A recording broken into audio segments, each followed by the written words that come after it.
Voilà, de retour après la coupure, un petit crash d'ordi. Ça arrive en ce moment, on a un ordi qui rame.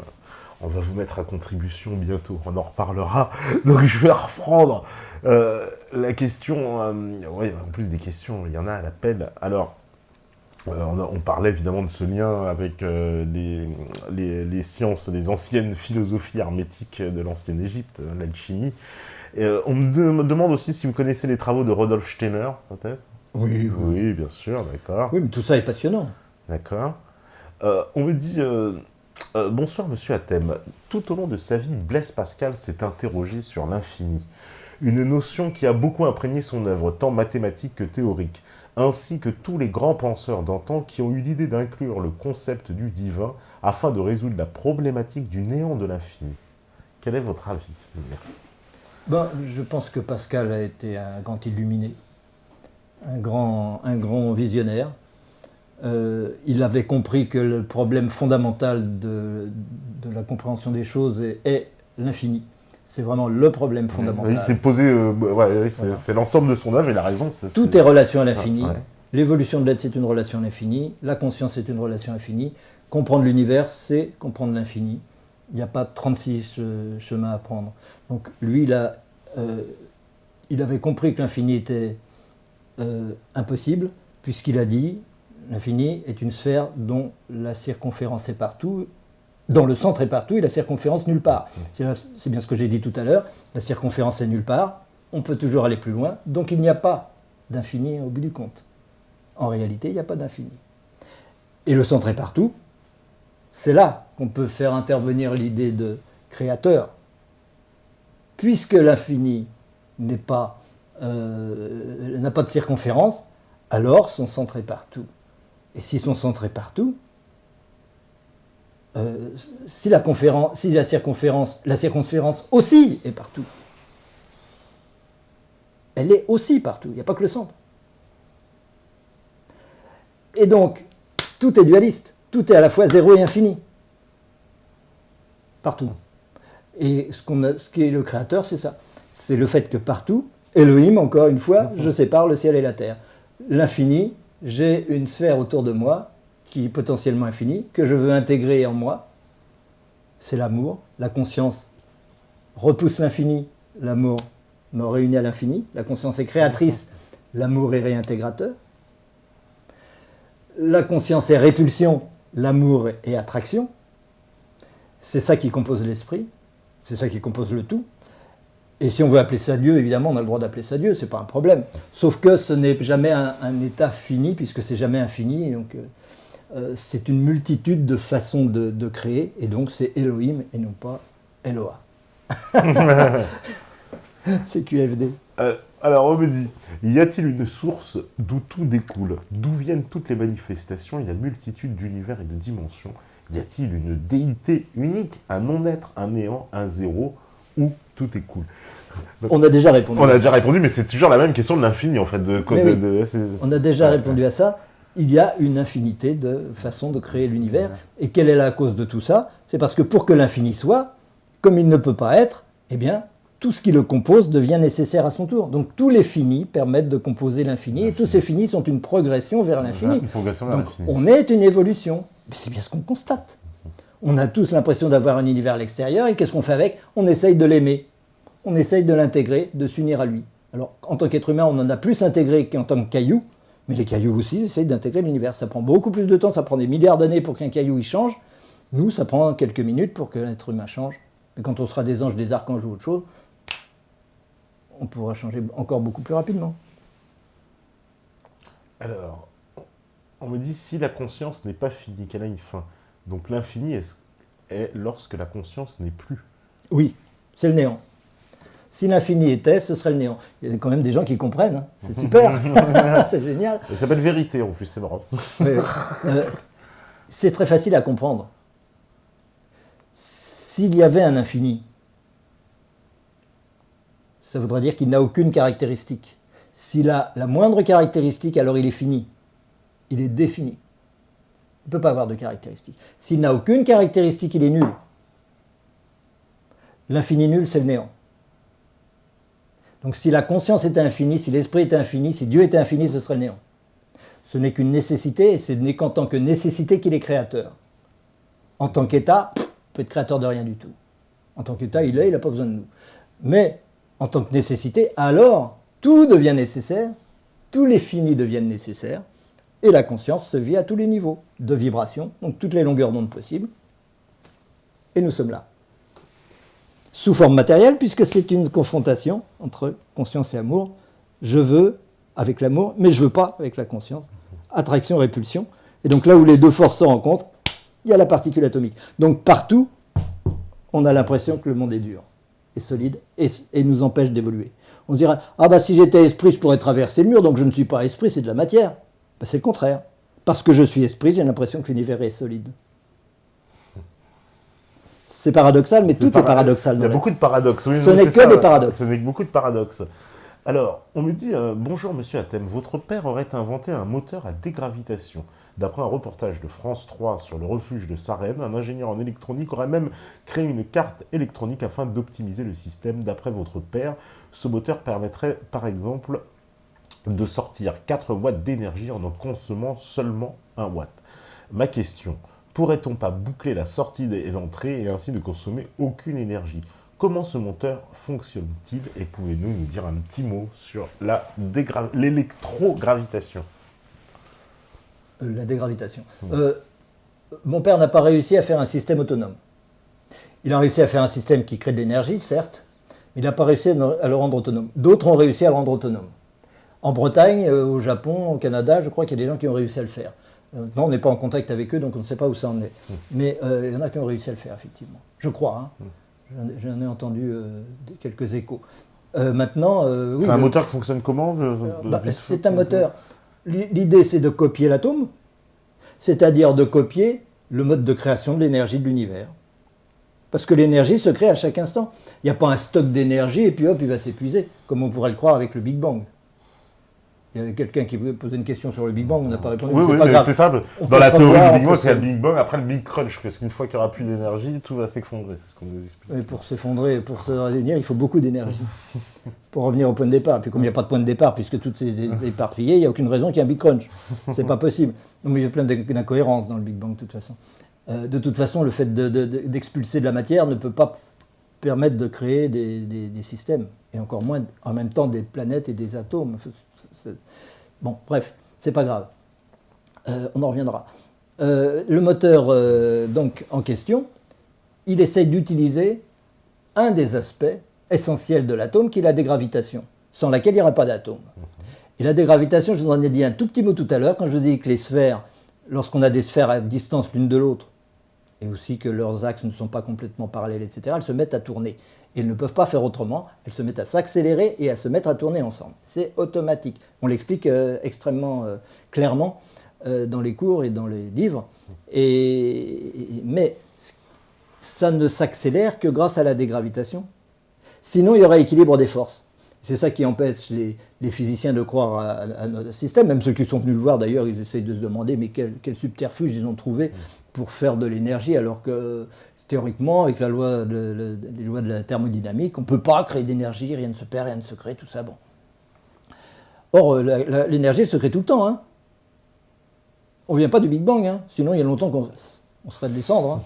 On aurait disparu depuis longtemps. Là, on est tout le temps en train de recréer des mieux et de renaître au printemps et de refaire des choses. Et puis c'est une création perpétuelle d'énergie, la création. Et donc, une fois qu'on l'a comprise, et qu'on a compris comment les atomes fonctionnent et comment les planètes se mettent en route, etc., on sait comment l'univers crée sa propre énergie. Donc on peut se dire, on va essayer d'utiliser ça pour faire de l'électricité, etc. Et comment on fait? Eh bien, on utilise des aimants, évidemment, puisque ce sont les aimants sur la planète Terre qui permettent de le faire. On n'a pas à part notre conscience, mais on ne peut pas l'utiliser pour faire des moteurs. On utilise celle des aimants, et donc il faut que ce soit des aimants pour qu'ils aient une influence magnétique les uns sur les autres, alors que d'autres objets n'ont pas d'influence magnétique les uns sur les autres. Petit cochon, là, c'est un aimant. Il a une vibration, c'est un aimant. Mais on est dans le cadre de la Terre et il n'a pas d'influence magnétique sur la boule. Ça marche pas. Mais avec des aimants, on arrive à le faire. C'est un cas particulier où on arrive à le faire. Donc les aimants, ils se mettent en route tout seuls, donc ils ne consomment pas d'énergie, ils en créent. Quand ils se rapprochent, la chute en attraction est une chute accélérée, sans consommation d'énergie toujours, sauf que dans les systèmes qu'on utilise, on a un moteur, on fait tourner des aimants, et les autres aimants, ils vont être entraînés sans consommer d'énergie, eux, parce que le magnétisme fait qu'ils sont entraînés. Et donc, ils créent déjà de l'énergie sans consommation. Mais quand on en a mis 2, on peut en mettre 3, on peut en mettre 4, on peut en mettre 10, on peut mettre des tonnes d'aimants, des kilomètres d'aimants qui vont tous tourner, toujours avec le petit moteur de départ. Parce que les autres, ils vont tous être entraînés par magnétisme, et uniquement par magnétisme. Donc chacun crée une énergie considérable. Parce que des kilomètres d'aimants, on n'a jamais fait ça avec des kilomètres, mais on a fait ça avec 36 aimants, c'est déjà pas mal. Un seul qui tourne, 36 aimants qui tournent autour, qui s'entraînent. On en aurait mis 150, ces 150 auraient tourné pareil. Et aussi longtemps que le premier tourne, tous les autres tournent. Là, sur la Terre, on est obligé d'utiliser un petit moteur. Si on était dans le vide cosmique, tout se met en route. Et l'univers fonctionne tel qu'il est, sans moteur. Mais on essaye de copier ça. Et donc la dégravitation, on appelle ça des moteurs à dégravitation, c'est les internautes d'ailleurs qui ont appelé ça des moteurs à dégravitation parce qu'ils avaient compris la découverte fondamentale de mon père qui est la dégravitation. Quand les aimants s'approchent, ils sont en chute en surgravitation. C'est pas du tout la même chose que si on en rapproche un d'un aimant fixe. Les deux se rapprochent en même temps, donc l'attraction est beaucoup plus forte que lorsqu'on en approche un. Selon Newton, il y a une augmentation à l'inverse du carré de la distance, 2 fois moins de distance, 4 fois plus d'attraction. Mais quand les deux se rapprochent, ça n'a plus rien à voir. La chute en attraction est beaucoup plus grande que ça. Et pareil quand il s'éloigne.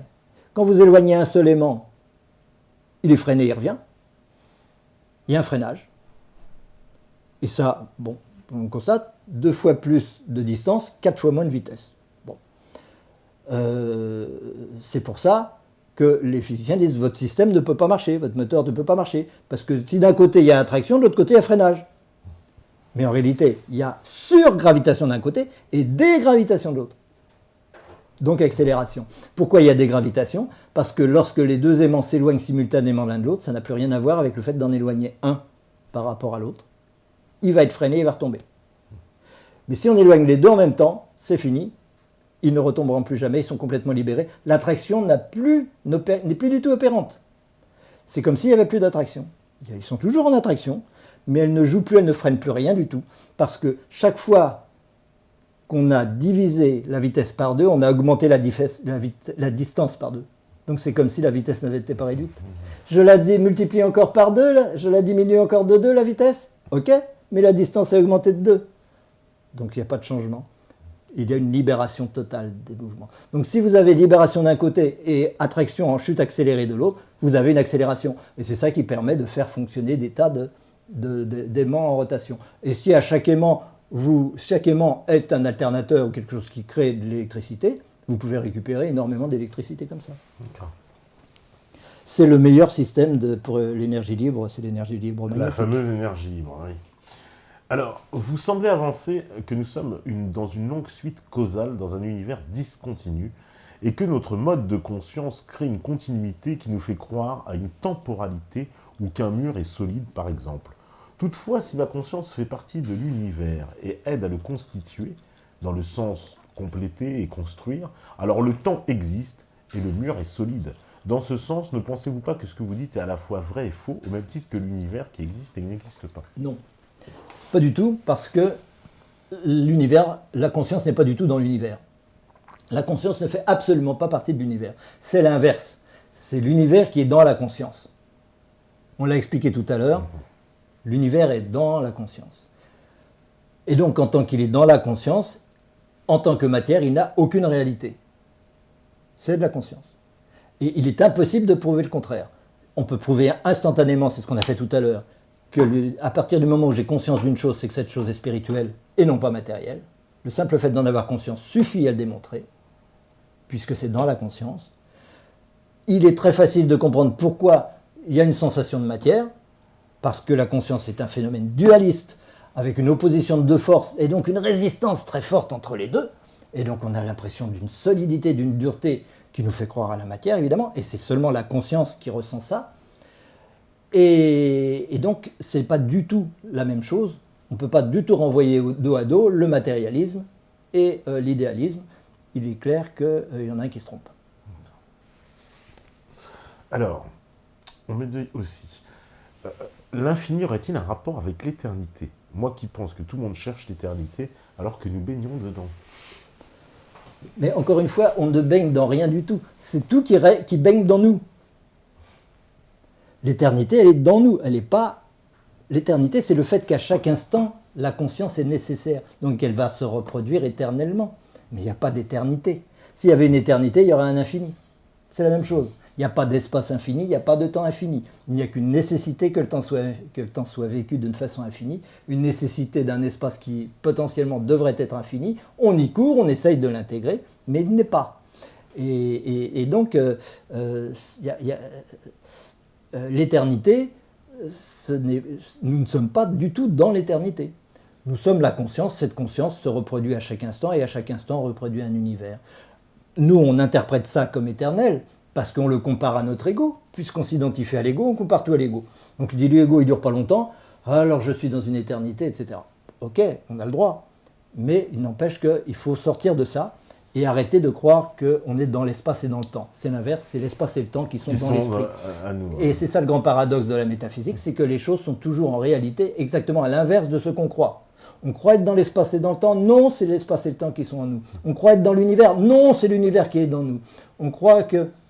et ainsi de suite. Tout est toujours à l'envers.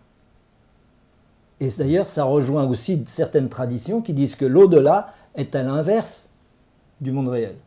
Et que le monde réel n'est pas le monde matériel, c'est une autre réalité qui est exactement à l'inverse des principes, des lois du monde physique.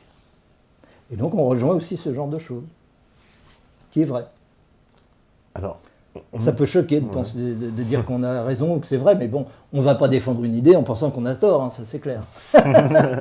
On me dit, votre père nous affirme que nous ne sommes pas, mais que nous avons la sensation d'être. Pourriez-vous expliquer ce concept? Oui, mais je ne suis pas toujours d'accord avec mon père non plus, et là je ne suis pas d'accord avec lui. D'accord. Disons que le je suis est incontestable.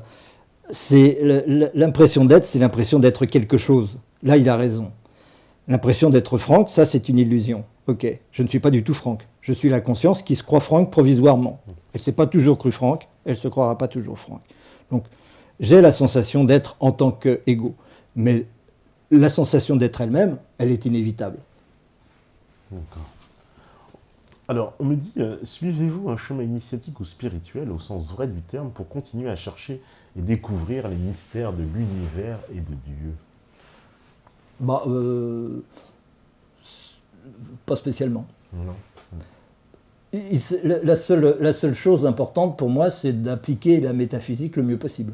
C'est-à-dire d'être le plus cohérent possible avec cette compréhension des choses. Et être le plus cohérent, c'est une relation avec les autres, c'est une relation au monde, c'est une relation à la planète, c'est une relation à tout ça. Et puis c'est de jouer tout ça, puisque c'est un rôle qu'on joue, et qu'il n'y a pas de se crisper en voulant garder des choses. Non, on est là pour échanger, on est là pour participer à la réalisation du tout, à la réalisation de l'infini, aider les autres à s'épanouir. C'est ça, simplement. Ça, c'est une pratique spirituelle, il n'y en a pas d'autre pour moi. Et c'est tout à fait suffisant. Alors, on peut appeler ça une relation à Dieu, évidemment. Les autres, c'est Dieu, l'univers. On peut appeler ça comme ça, c'est pas un problème. Alors, il y a quelque chose, moi aussi, quand même, qui me taraude, c'est que s'il n'y a pas eu de Big Bang et pas, effectivement, pas ce principe d'explosion, qu'est-ce qu'on nous montre avec les images de Hubble quand on nous voit des étoiles? Alors, on nous présente, on sait bien, des supernovas, des naines rouges, puis des fois, comme ça, des espèces de poussières d'étoiles, on nous dit, c'est des pouponnières à étoiles, etc., des étoiles qui sont en train de naître, et on nous montre bien des explosions. Alors, c'est quoi? C'est une propagande? Non. Il arrive il y a des moments où certaines... il peut arriver dans l'univers qu'il y ait des étoiles qui explosent plus ou moins. Elles n'explosent pas beaucoup, elles explosent un petit peu, parce qu'elles peuvent se dilater, mais ça peut prendre des milliards d'années. Ces explosions qui peuvent prendre des milliards d'années, elles peuvent avoir un état de dilatation beaucoup plus grands que d'habitude parce qu'elles n'ont pas réussi à maintenir leur cohérence. Pourquoi? Parce qu'elles sont entraînées par peut-être trop d'autres étoiles autour qui les obligent par synchronisme à tourner à une vitesse qui est trop grande pour elles ou des choses comme ça. Mais c'est pas un problème, ça ne ni n'infirme ni n'affirme l'existence d'un Big Bang. Ça n'a pas forcément. Mais quand même, ça contribue à nous forger l'idée autour d'un Big Bang. Quand on nous montre une espèce d'étoile qui explose, puis on nous dit, ah bah là, c'est comme ça que naissent les étoiles, ça s'inscrit quand même dans la perspective du Big Bang, non? Écoutez, moi je croirais au Big Bang le jour où je m'apercevrai que mes atomes sont en expansion.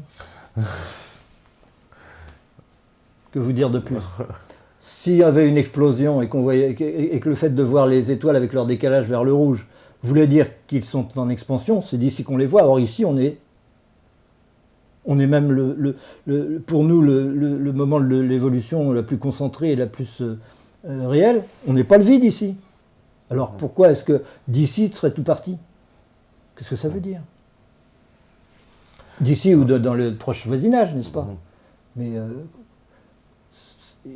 bon, dans les cours, on donne des pages et des pages d'incohérence comme ça, mais c'est pas ça le plus important. Ce qui compte, c'est comprendre les choses réellement. C'est pas de défendre ou de ne pas défendre une théorie qui est conjoncturelle. Alors, on me dit aussi, alors il y a plusieurs questions, on me dit pourquoi la matière a tendance à l'entropie? Est-ce par le fait que l'énergie qui se dégrade est due à la perte de conscience dans une forme? Non. La matière n'est absolument pas soumise à l'entropie. Ça aussi, c'est une vue de la physique qui est contraire à la première réalité, n'est-ce pas? Il n'y a pas d'entropie, cette table n'est pas en train de disparaître en tant que table, les atomes ne sont pas en train de disparaître. Les atomes ont un âge certainement qui est beaucoup plus grand que ce qu'on imagine avec l'histoire du Big Bang. On imagine 15 milliards d'années, ça peut être 15 000 milliards d'années ou 15 milliards de milliards d'années, c'est pareil, ça n'a aucune espèce d'importance. Tout cela n'a aucune entropie. L'entropie, c'est simplement le fait de se transformer. Et on est obligé de se transformer parce qu'on a un but. Ce but, c'est de devenir infini. Donc on est obligé à un moment ou à un autre de vieillir. On est obligé de perdre sa substance pour recréer autre chose. Mais ce n'est pas du tout une perte, n'est-ce pas? Le jour où Franck ne sera plus là, les atomes seront toujours là. Et ils constitueront autre chose qui montre bien qu'il n'y a aucune entropie dans l'histoire. Oui, et puis même si je vais dans la matière, finalement, si on meurt, on prend mon corps, on va le mettre dans la terre, il va se refondre avec la terre, il va redevenir matière et il va refaire un cycle. Mais oui, et je précise quand même pour les gens qui nous écoutent que entropie, c'est pas du tout ANTHRO, c'est pas le fait de ressembler à l'humain, c'est l'entropie ENTROPIE, il l'a bien posé. Et ça veut dire la perte progressive de l'énergie d'un système fermé. Ce qu'il y a, c'est que l'univers n'est pas un système fermé, l'être n'est pas un système fermé, l'homme n'est pas un système fermé. Évidemment, si on veut fermer quelque chose, si on fixe quelque chose dans des caractéristiques, on va s'apercevoir que ces caractéristiques vont disparaître à un moment ou à un autre. Ça, c'est tout à fait évident. Rien n'est éternel dans l'apparence matérielle. Alors, on me dit quoi encore? Mais l'atome est la preuve permanente qu'il n'y a pas d'entropie, sinon il y a longtemps qu'il serait arrêté. Si on veut garder le modèle classique de l'atome, est-ce que l'interaction entre le noyau et les électrons se traduit par une vibration constituant la matière? Non. Il n'y aura aucune vibration entre un électron et un proton, tout simplement parce que les électrons auraient vite fait de tomber sur les protons et il n'y aurait pas de matière. Comment voulez-vous que des particules négatives restent à distance d'une particule positive? C'est impossible. Elle va tomber dessus. Si elle ne tombe pas dessus, c'est que quelque chose la retient à l'extérieur, et si quelque chose la retient à l'extérieur, il suffit de donner une pichenette pour que l'équilibre soit rompu et qu'elle parte à l'infini. Donc il n'y a aucune possibilité de concevoir la matière avec des particules positives et des particules négatives. Quand on dit ça à des physiciens, ils ne peuvent que le reconnaître. Alors pour échapper à ça, ils disent bon, c'est pas un problème d'équilibre mécanique, c'est un problème de mathématiques. Il y a un équilibre mathématique, donc on est content, on s'arrête là. Un équilibre, il y a tant de particules positives ici, tant de particules négatives là. Pour pas qu'elles tombent, on va inventer le quantum, c'est-à-dire une quantité d'énergie minimum indispensable pour que les particules puissent, pour que les électrons puissent changer d'orbite ou des choses comme ça, qui ne donnent aucune solidité au système. Mais en réalité, si ça marchait comme ça, vous approchez un aimant de ce livre, mais tout de suite les particules négatives vont se jeter sur le pôle positif de mon aimant. Alors il ne restera rien de ce livre. Ce serait immédiat. Ces concepts-là les physiciens savent pertinemment que c'est faux. Ils ne peuvent pas y croire. Il y en a qui y croient, parce qu'ils n'ont rien d'autre peut-être, mais beaucoup savent que c'est faux. Et on avait pu discuter avec avec des gens qui reconnaissent que, ok, on n'a rien d'autre à se mettre sous la dent. On a gardé ces histoires depuis Maxwell, depuis, je ne sais plus comment il s'appelait, celui qui a inventé les particules positives et négatives. On reste sur ces concepts-là et on rajoute des théories pour arriver à maintenir une cohérence.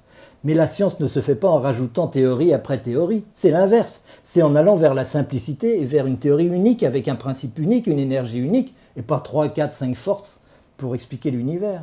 Comment voulez-vous que l'univers soit conçu à partir de 4 forces fondamentales? La gravitation, l'électromagnétisme, la force forte, la force faible. La force forte, c'est quand même trop rigolo. Vous imaginez, ça sert à ce que les protons, qui normalement doivent se repousser, restent collés. Mais comment peut-on imaginer une seconde que la nature va fabriquer des particules faites pour se repousser et inventer en plus une espèce de colle qui va les maintenir collés? Le mental peut inventer des trucs comme ça, mais la nature jamais. La nature est simple, l'univers est simple, c'est la simplicité même. Si l'univers n'était pas simple, il ne pourrait pas exister. Un principe, une nécessité, tout le reste en découle. Cette nécessité engendre une dualité, on la retrouve partout, et cette dualité permet de comprendre tous les phénomènes physiques. Aussi bien le fait que la Terre tourne, que le Soleil brille, que tout ce que vous voulez, les comètes, les machins. Tout est explicable. La libration lunaire est explicable avec ça. Elle n'est pas explicable avec les théories astrophysiques actuelles. Le fait que la Terre tourne n'est explicable avec rien. La gravitation n'est pas explicable. Même Einstein savait que sa théorie de la gravitation serait certainement remise en cause un jour, et son idée de l'espace courbe, il savait que c'était, faute de mieux. Et de toute façon, la gravitation, c'est une apparence d'attraction. Lorsque les relations magnétiques sont stabilisées, on a l'impression qu'il n'y a plus que attraction. Mais en réalité, il y a attraction et répulsion tout le temps. Voilà. Nous aussi, nous n'avons jamais conscience de la répulsion, nous n'avons conscience que de l'attraction. Pourquoi on n'a pas conscience de cette répulsion, justement? Parce que c'est elle qui engendre la conscience. Donc la conscience n'apparaît qu'une fois que la répulsion s'est produite. Et donc on a conscience de l'univers, mais on n'a pas conscience du phénomène créateur de l'univers qui est soi. Je crée l'univers, à partir de là, j'ai conscience. Et après, je n'ai qu'une idée dans ma conscience, aimer l'univers. Donc il n'y a plus que l'amour dans la conscience. Ce qui veut dire que tout comportement, toute action, tout sentiment est toujours de l'amour. Il n'y a que ça dans la conscience. Il ne peut pas y avoir autre chose que de l'amour. Quand on a compris ça, ça aide beaucoup aussi. À ne pas juger, justement. Et donc, au même titre que nous n'avons pas conscience de la répulsion, les aimants non plus, les particules non plus, n'ont pas conscience de la répulsion entre elles. Elles n'ont conscience que de l'attraction. Elles sont toujours en train d'essayer de se tomber les unes sur les autres. Mais le fait qu'elles restent à distance les unes des autres, ça... Donc c'est ce qui fait que tout tient, donc cette attraction-répulsion, pour que mon corps, ma jambe, elle n'est pas en train de se disloquer, elle tient en elle-même, parce qu'à la fois elle s'attire, à la fois elle se répulse. Voilà, c'est la répulsion qui est essentielle à la réalisation de la matière. Ce qui veut dire qu'avec les théories de la gravitation, il est impossible de rendre compte de la matière. Il faut la répulsion. Donc le magnétisme, attraction et répulsion. Et cette théorie permet de réunifier la gravitation et l'électromagnétisme, puisqu'on démontre que la gravitation n'est que le magnétisme dans des conditions particulières. N'est-ce pas? Dans nos particules, lorsqu'elles tournent en synchronisme, au bout d'un moment, la répulsion n'apparaît pas, il n'y a plus que l'attraction qui apparaît. Ça, on vous l'explique en détail aussi. Une fois qu'on l'a lu une fois, on a compris, on se dit, oui, bien sûr, c'est comme ça que ça fonctionne. Comment a-t-on pu penser autrement un jour? Et après, on comprend la gravitation. Ce qu'on appelle la gravitation, ce n'est que du magnétisme dans des conditions particulières. Alors, on me demande de définir le terme amour. C'est quoi l'amour? C'est tout ce qu'on... C'est l'inverse de la conscience. Pour dire les choses de façon extrêmement abstraite, extrêmement difficile, je dirais que la conscience, c'est le fait pour la nullité du néant de s'opposer à son infinité, alors que l'amour, c'est le fait pour la nullité du néant toujours de réintégrer son infinité. Mais la conscience n'est conscience qu'une fois qu'il y a eu répulsion. Après, il n'y a plus que attraction. Et donc, c'est ça qu'on appelle l'amour. Nous passons notre temps à aimer. Et la gravité, pour un caillou, c'est la façon d'aimer. Il n'a rien d'autre à faire, il se colle au sol, il est attiré, les planètes aussi, elles s'attirent. Bon, c'est leur forme d'amour. Les végétaux, ils ont une forme d'amour un peu plus subtile qui est l'absorption des sels minéraux, des produits chimiques, de l'air, de la lumière, tout ça, pour en faire toute une alchimie qui est la vie. Et nous avons aussi en nous cette forme d'amour, évidemment, puisque nous avons un corps végétal, qui est le fait de manger, le fait d'avoir des humeurs qui circulent, du sang, tout ça. Et puis nous avons aussi une forme d'amour qui est animale, que nous avons déjà intégrée. Les animaux, ils sont plus libres que les végétaux, ils ont réussi à sortir leurs racines et ne plus dépendre de la terre, et ils vont pouvoir aller chercher des partenaires à droite à gauche, et la sexualité, etc. Tout ça, c'est une forme d'amour qui est proprement animale. Et nous avons aussi intégré ça. Mais une fois qu'on a atteint l'état humain, eh ben, l'amour prend encore une autre forme, qui est la communication comme on le fait maintenant, c'est-à-dire essayer de rencontrer l'autre pour s'apercevoir qu'on est un. Ça, c'est spécifique à l'être humain. Les animaux ne cherchent pas à se sentir un avec les autres, ils se sentent un avec les autres parce qu'ils ne sont pas encore... Bon, il y a des tas de choses à expliquer là-dessus. Mais pour les êtres humains, la façon d'aimer est très spécifique. Et c'est toujours de l'amour. Le fait de parler comme on le fait maintenant, c'est de l'amour. Petit à petit, à force de communiquer, on s'aperçoit qu'on est un. Et c'est toujours ça le but de l'amour, c'est toujours de s'apercevoir qu'on est plus un qu'on ne croyait l'être. Et donc, l'évolution consiste à aimer de plus en intégrant l'autre de plus en plus, d'une façon de plus en plus infinie. Être de plus en plus infini. L'être humain est un peu plus infini qu'un caillou. C'est tout. Mais nous avons un corps de caillou qui est notre corps de sels minéraux. Quand on aura enlevé tout ce qui est éthérique, végétal et qu'on n'aura plus de vie organique, eh ben, il restera des sels minéraux. L'argile, de la poussière, etc., comme on dit. Hein. Et ainsi de suite. Alors, on me dit, compte tenu de vos connaissances et de vos intuitions, si demain des scientifiques prouvaient que finalement la Terre était plate, bon. Ça c'est la grande question qui taraude bon, on tout peut le prouver monde. tout ce qu'on veut physiquement parce que, comme on le disait tout à l'heure, on introduit dans l'univers petit à petit ce qu'on veut ou qu'on peut y voir ou qu'on a besoin d'y voir. Mais ben, aucune preuve physique n'est une véritable preuve. Alors, on me demande aussi... Oui, ouais, il y a pas mal de questions trolls en plus, quand il y a des questions comme ça, oui, des questions. Alors, on me dit, que pensez-vous du trinôme corps, âme, esprit? Alors, corps, âme, esprit, moi, je peu de mal à faire la différence entre âme et esprit. C'est un trinôme ou c'est un binôme âme et corps C'est le vocabulaire qu'on utilise habituellement. Moi, je n'utilise pas ce vocabulaire-là parce que ça ne me paraît pas la bonne formulation. Et la métaphysique, c'est préciser les concepts. Pour que les choses soient vraiment claires, il faut que les concepts veuillent bien dire ce qu'ils veulent. Donc pour moi, l'esprit, ça veut bien dire quelque chose de très précis. Conscience, ça veut dire quelque chose de très précis qui ne se confond pas avec l'esprit. Matière aussi, corps aussi, et âme, c'est un concept qu'on applique à quelque chose qui a une réalité et qui est simplement une étape dans l'évolution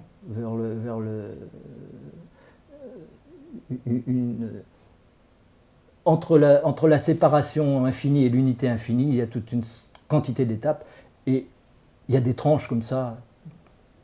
Et une tranche, une âme, c'est le fait de rester quelque chose de soi, bien qu'on circule entre plusieurs états de l'être.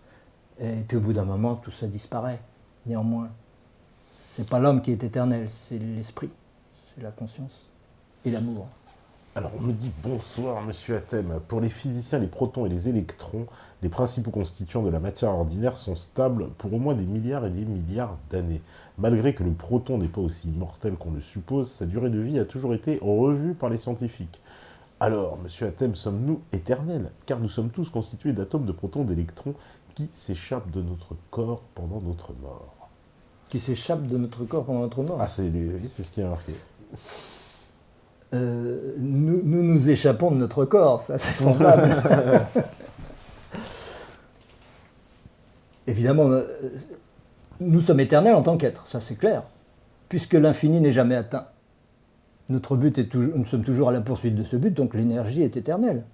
L'énergie, c'est la poursuite du but. C'est parce qu'il y a un but qu'il y a de l'énergie. S'il n'y avait pas de but, il n'y aurait pas d'énergie.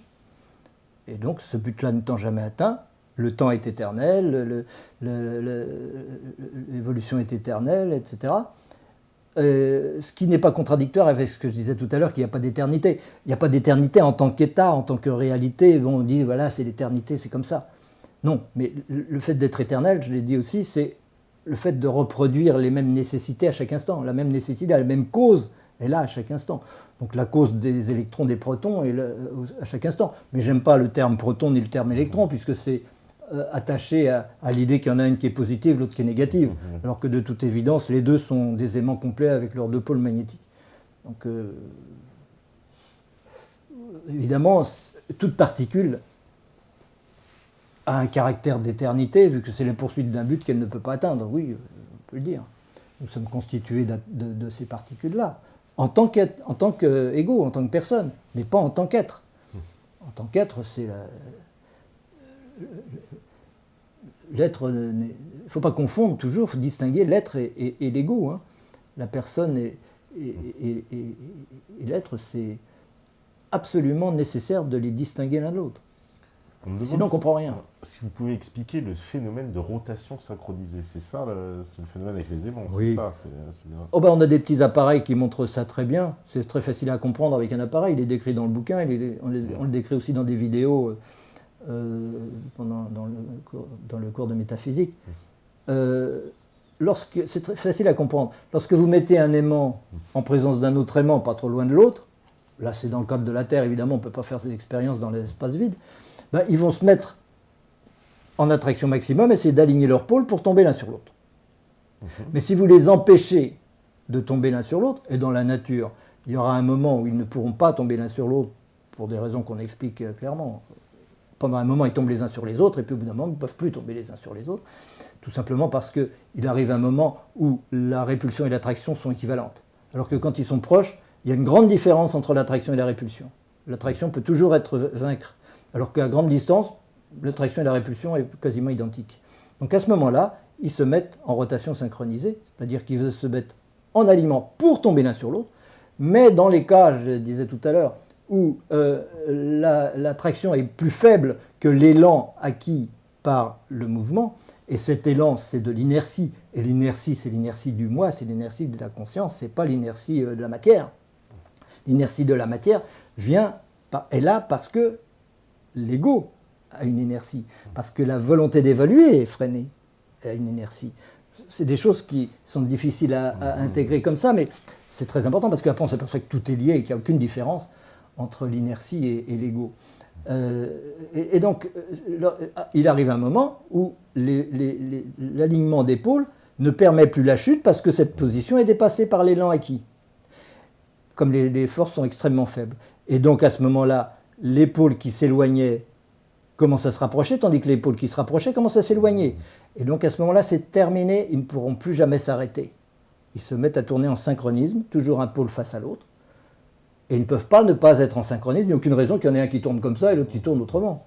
À ce moment-là, il n'y aurait aucune gravitation, entre guillemets, il n'y aurait aucune attraction entre eux. Il n'y a attraction que quand il y a synchronisme, c'est-à-dire que chaque fois qu'un pôle se présente, il a le pôle opposé en face, dans un sens, après de l'autre côté, etc. Et c'est ça qui permet la pérennité de l'univers et l'existence de la matière. C'est comme ça que l'esprit fonctionne, que notre corps se constitue dans l'esprit. Alors, on me dit, ne pensez-vous pas que la science a pour but d'établir des lois qui permettent de prédire des phénomènes observables plutôt que de décrire le réel ? Oui, la science a renoncé depuis longtemps à comprendre les choses. Elle n'est qu'utilitaire. Ouais. C'est bien. Il faut une science utilitaire pour faire des choses, pour réaliser des choses. On fait des expériences, on les reproduit, et puis on arrive à aller sur la Lune, on arrive à faire des choses passionnantes grâce à ça.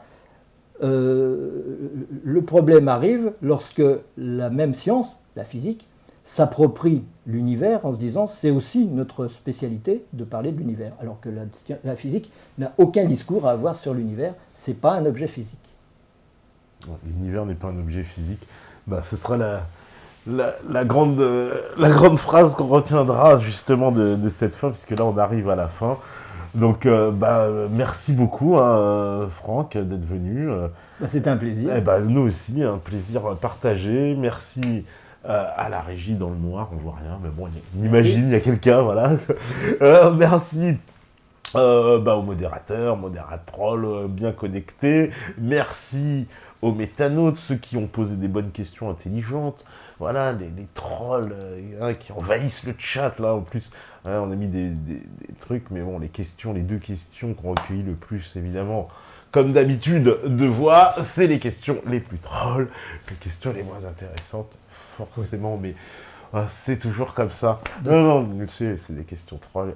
Bien de toute façon, on a un Facebook où les gens peuvent communiquer très facilement et poser toutes les questions qu'ils veulent. Ils ont plein d'informations aussi. Et on ne refuse jamais de répondre aux questions, par mail ou par autrement. Donc toutes les questions auxquelles on n'a pas répondu maintenant, on peut y répondre.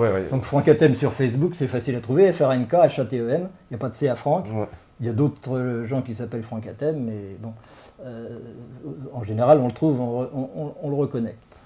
Voilà, on peut, en plus il y a le site, il y a le blog, il y a tout, on vous retrouve facilement, et puis voilà, vu que les trolls, on va les avoir pour l'éternité, on a bien compris, on devra se faire une raison, nous aussi, il va falloir peut-être qu'on les intègre, on va essayer de créer un autre univers, est-ce que notre conscience en sera capable, et on balancera tous les trolls dedans. Ils font partie de nous de toute façon. Voilà, ils sont en nous, merde, pas de chance. En tout cas, merci. Tant qu'on en aura besoin, on les créera. Ouais, c'est ça, ouais. Ouais, je soupçonne certains. Ouais. Voilà, en tout cas, merci beaucoup. On se retrouve mercredi, normalement, si tout va bien. En tout cas, je n'ai qu'une chose à vous dire, vous savez très bien, c'est que forcément, même si vous n'êtes pas dans un autre univers, vous êtes forcément dans le nôtre, et que vous écoutez ce message, et forcément, vous êtes la résistance. Ciao, ciao, merci. Ciao. Bonne soirée tout le monde.